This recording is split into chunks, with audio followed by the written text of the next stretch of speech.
Meu nome é Luiz Adriano, eu sou aluno de História na UES, Universidade Estadual do Ceará, no formato online. E agora vamos dar início à aula do estágio 1, tá certo? O tema da aula é sobre a história do Ceará. Então, vamos dividir essa aula em três, né, como está no programa.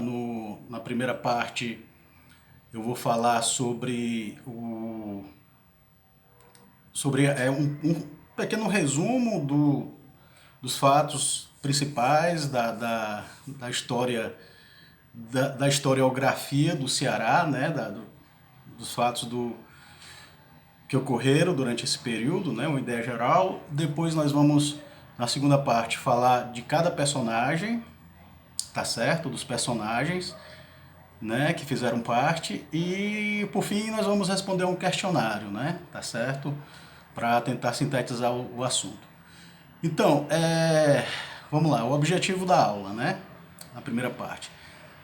Abordar de forma geral a colonização do Ceará, né? Como se deu o processo de colonização do Ceará, tá certo? Da capitania do Ceará, né? Dois, ressaltar a participação de cada personagem que fez parte desse processo de colonização, tá certo? Que o colonizador português, os índios, os jesuítas, né? Os índios que já estavam aqui, logicamente, né? Eles eram os moradores já aqui do nosso estado, né? Do Brasil, da América. E os jesuítas e os pecuaristas que interiorizaram essa ocupação do estado, né? Daí advém a questão da tradição sertaneja do povo cearense. Pela grande influência que essa interiorização dos pecuaristas, né, teve na formação, né? O Ceará sempre ele como é que se diz? Ele é vinculado, ele está diretamente ligado às coisas do sertão, certo? Ao gado, ao vaqueiro, né? As tradições sertanejas como rodeios, né? Como sabe, as roupas, né, do sertanejo, né, aquela roupa tradicional que a gente conhece, né, do período, tá bom? Então, essa tradição sertaneja teve uma grande influência na formação do povo cearense e a gente vai analisar um pouco por quê, né? E também dos negros escravos, né? Apesar de que os negros tenham tido uma contribuição bem menor na influência, né? Também vamos falar por que essa contribuição do negro foi menor, tá certo? Mas também ele, de certa forma, teve uma contribuição, né? Menor do que ocorreu em outros estados, em outras capitanias, né? No Brasil, né? No período. Então, a colonização do Brasil ocorreu, né, no ano de 1500, por volta do ano 1500, né? E foi o resultado da expansão marítimo-comercial europeia, né? Como nós sabemos, existiu uma expansão comercial da Europa durante esse período em busca de novos mercados, né? Para as Índias, né? E daí adveio a descoberta das Américas e também do Brasil e a criação das capitanias hereditárias pelos portugueses, que foi a maneira que foi dividido o território brasileiro, né?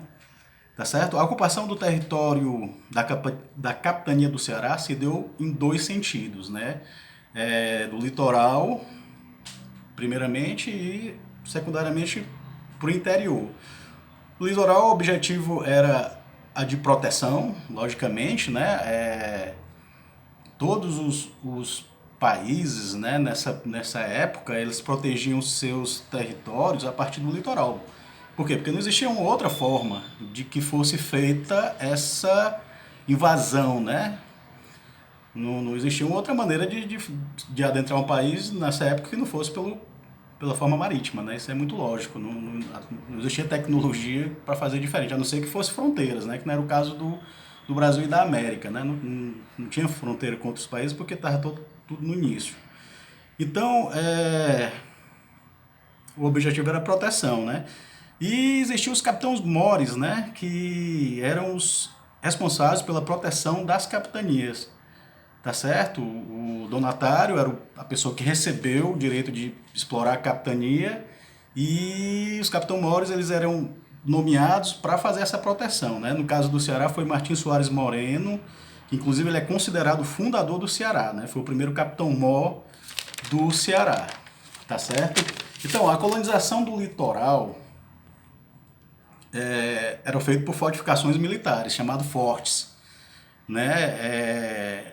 Eram colocados de forma estratégica para ter uma boa visão do litoral, né? Os fortes, os faróis também, né? Tinham os faróis, mas principalmente os fortes eram colocados no litoral e a partir daí começaram a surgir as cidades, né? Muitas cidades se originaram a partir da construção dos fortes de proteção contra os invasores. Em Fortaleza, né?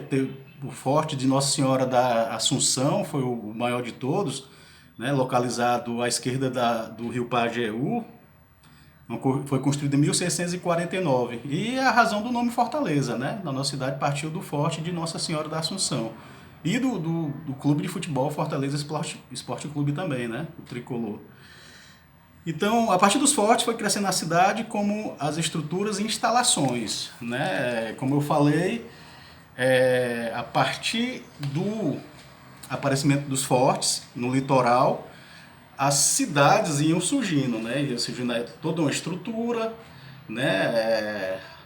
Os guardas que trabalhavam no forte, eles começavam a habitar aquele local, né? Tinha estruturas também de apoio, né? Tá certo? E a partir daí surgiram as cidades, né? Foi assim também, lógico, em Fortaleza, né, que esse processo se deu. Agora, em Fortaleza, tem a questão que nós vamos falar melhor no outro vídeo, de que não existia um interesse do donatário de povoar, aliás, de explorar a capitania do Ceará. Então, dessa forma, não teve um crescimento muito amplo, né, da cidade a partir do litoral, né? Como eu falei já, esse crescimento partiu do interior. Então, é uma das características da colonização do Ceará, né? Essa questão da interiorização ter sido muito forte, né? Ter sido muito evidente, ter mais do que em outros locais, e ter influenciado bastante o que o Ceará se tornou, né? Assim, a cultura, né? Todo um conjunto de fatores que foram criados a partir desse dado, né? De que a interiorização foi o mais o que mais prevaleceu em relação à colonização a partir do litoral, tá certo? Então,